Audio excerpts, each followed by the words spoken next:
Hello friends, मामानीस kitchen पे आप सबको बहुत बहुत स्वागत है। फ्रेंड, आज मैं बनाऊंगी सॉफ्ट शुगर डोनट।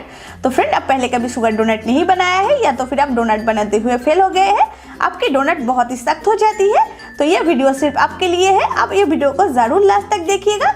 ये वीडियो को देखने के बाद आप बाद में कभी नहीं कहेंगे कि आपको डोनट बनाना नहीं आता है। तो चलिए फिर जल्दी से रेसिपी को शुरू करते हैं। सॉफ्ट शुगर डोनट बनाने के लिए ये परत के अंदर मैं 3 कप मैदा डाल देती हूँ। तो ये मैदा को अब मैं साइड में रख देती हूँ और चलिए बाकी सारी चीजों को पहले रेडी कर लेते हैं। यहाँ पे मैं खाली बाउल ले लिया है, तो इसके अंदर डालेंगे 1 कप गुनगुना गर्म दूध, और ये गाय का दूध है, ये फुल फैट मिल्क है। फुल फैट मिल्क से ये डोनट ज्यादा टेस्टी बनती है। तो ये गुनगुना गर्म दूध के अंदर हमें डालना है 2 अंडा रूम टेम्परेचर पे होनी चाहिए, और डालेंगे 1 tablespoon instant east, 2.5 tablespoon sugar powder डाल देंगे। आप पाउडर शुगर की जगह प्लेन शुगर भी डाल सकते हैं, लेकिन शुगर को घुलने में थोड़ा सा ज्यादा टाइम लगता है, इसलिए मैं पाउडर शुगर डाल दिया है। थोड़ा सा नमक डालेंगे 1/4 टीस्पून के करीब। अब ये सारी चीजों को हैंड विक से अच्छे से मिक्स कर देना है। तो यहाँ पे हमारा मिक्सचर एकदम रेडी है। तो ये मिक्सचर को हमें ये मैदा के अंदर डाल देना है और स्पैचुला से अच्छे से मिक्स कर लेना है। सारे मिक्सचर को मैदा के साथ अच्छे से मिलाने के बाद इसके अंदर हमें डालना है 30 ग्राम के करीब बटर। बटर से हमारा जो डोनट है वो बहुत ही ज्यादा सॉफ्ट बनेगी। तो मैं स्पैचुला को अब साइड में रख देती हूँ, क्योंकि ये सारी चीजों को अब हमें हाथों से अच्छे से मिला देना है। बटर को भी मैं हाथों से अच्छे से मैदा के साथ मिला दिया है, और अब देख ही सकते हैं ये मैदा अभी कितना स्टिकी है। तो डोनट का जो डो है वो इतना ही स्टिकी होगी, तो हमारा डोनट ज्यादा सॉफ्ट बनेगी। तो यहाँ पे मैं सरफेस पे थोड़ा सा रिफाइंड ऑयल लगा लिया है। तो अब ये डो को ऐसे सरफेस पे ही हमें अच्छे से गूंद लेना है। आप देख सकते हैं मैं मैदा को कैसे गूंद रही हूँ। फ्रेंड, मैं आपको सॉफ्ट डोनट बनाने की एक सीक्रेट बात बताती हूँ। ये जो डोनट की डो है, आप देख ही सकते हैं कितना स्टिकी है। तो ये डो को हमें इस तरह से ही प्लेन गूंथते जाना है। इस समय पे हमें कोई भी सूखी मैदा डालने की जरूरत नहीं है।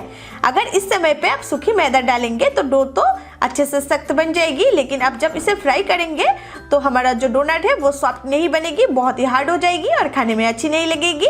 तो आपको तो थोड़ा सा मेहनत करनी ही पड़ेगी इस समय पे। तो इसे हमें ऐसे ही प्लेन ऐसे गूंथते जाना है। 10 मिनट तक ये डो को अच्छे से गूंदने के बाद अब मैं सरफेस को थोड़ा सा क्लीन कर लेती हूँ। सरफेस को हमें अच्छे से क्लीन करना है। तो सरफेस को क्लीन करने के लिए यहाँ पे मैं एक चौड़ा नाइफ का यूज कर रही हूँ।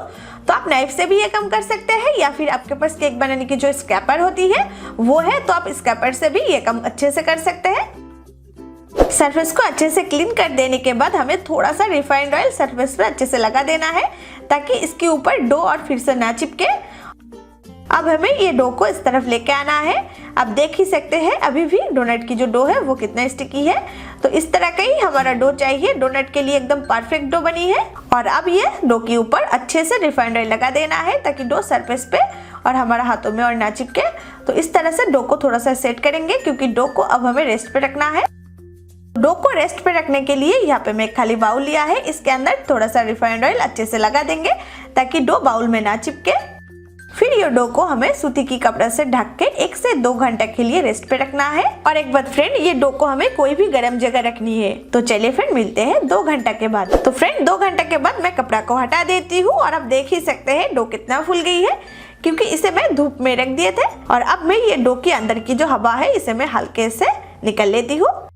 फिर से ये डो को हमें सरफेस पे लेके आना है, और इससे अब मैं लुइया तोड़ूंगी। आप देख ही सकते हैं मैं कैसे इससे लुइया तोड़ रही हूँ। आप भी ठीक इसी तरह ये डो में से लुइया तोड़ लेना। और ये जो डो है वो इतना ही चिपचिपा होगी, आप एकदम ही टेंशन मत लीजिएगा।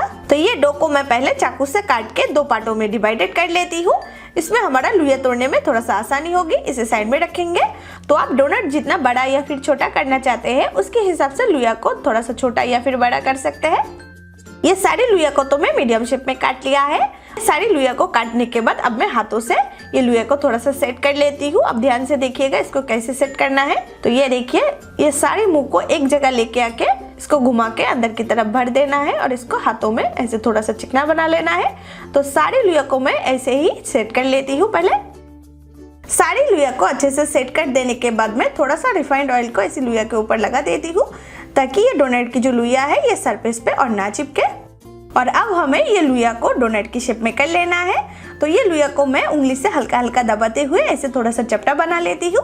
अब देख ही सकते हैं मैं कैसे कर रही हूँ। बहुत ज्यादा हमें पतला नहीं बनाना है और बहुत जोर से हमें प्रेशर भी नहीं डालना है, हल्का हल्का प्रेशर डालेंगे तो ये आसानी से चपटा हो जाएगी। डोनट की लुइया की थिकनेस कैसी होनी चाहिए वो मैं आपको दिखाती हूँ।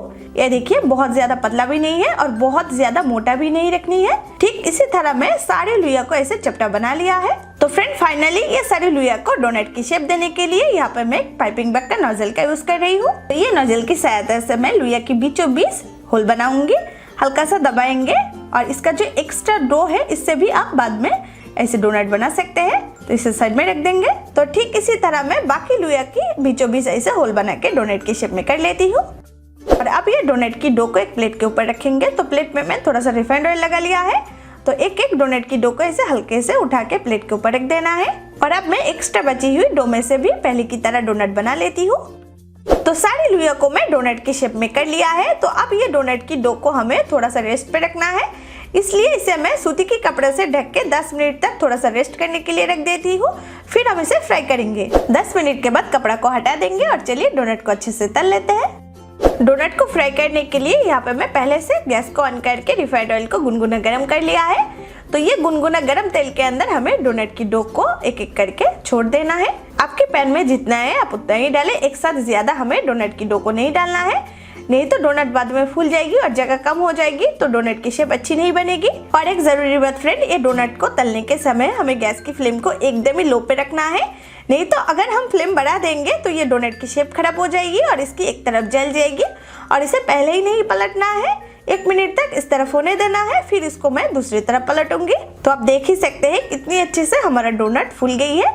तो इसे मैं फोक से और एक स्टिक से कैसे पलट रही हूँ, हल्के से आप देख ही सकते हैं। इसे ज्यादा प्रेशर नहीं डालना है।